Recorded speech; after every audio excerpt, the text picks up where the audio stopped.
ارے چاند نہیں کیا آسماں کو بھی تو کہہ دیتے حضور، وہ بھی ہوتا ٹوٹ کر آدھا ادھر آدھا ادھر۔ چاند نہیں کیا آسماں کو جو کہہ دیتے حضور، وہ بھی ہوتا ٹوٹ کر آدھا ادھر آدھا ادھر۔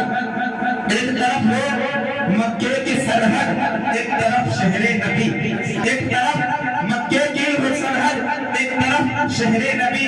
کاش کی ہوتا میرا گھر آدھا ادھر آدھا ادھر، کاش ہوتا میرا گھر آدھا ادھر آدھا ادھر۔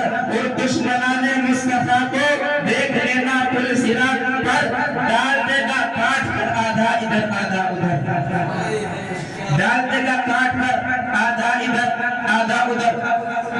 اور آپ یوں خاموشی سے سنتے ہیں جیسے خاموش دولہا میں بیٹھا رہتا ہے۔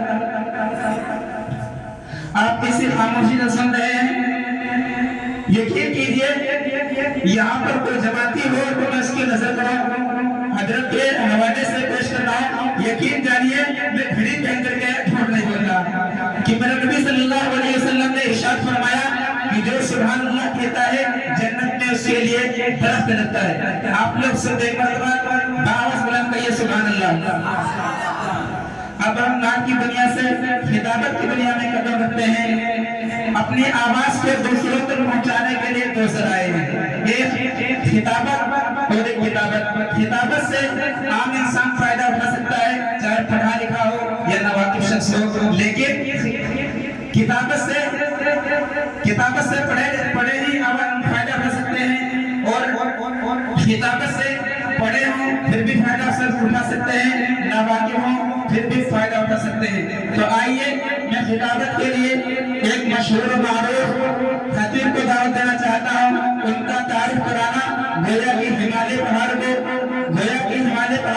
ایک پتھر دکھلانا ہے، اور سمندر کو ایک دریا دکھلانا ہے، اور آسمان کے سورج کو ایک دیا دکھلانا ہے، اور مادر علمی دارالعلوم دیوبند کا جس طریقے سے تعارف کرانا ہے اس طریقے سے حضرت کا تعارف ہے۔ میری مراد عامر جمال صلی اللہ علیہ وسلم، میں ان کو اس شعر کے ساتھ دعوت دینا چاہتا ہوں۔ خطابت وجد میں آئے تو پھر ہتھیار بن جائے، خطابت وجد میں آئے تو پھر ہتھیار بن جائے، کبھی نیزہ کبھی خنجر کبھی تلوار بن جائے۔ خطابت وجد میں آئے تو پھر تلوار بن جائے، کبھی نیزہ کبھی خنجر کبھی تلوار بن جائے۔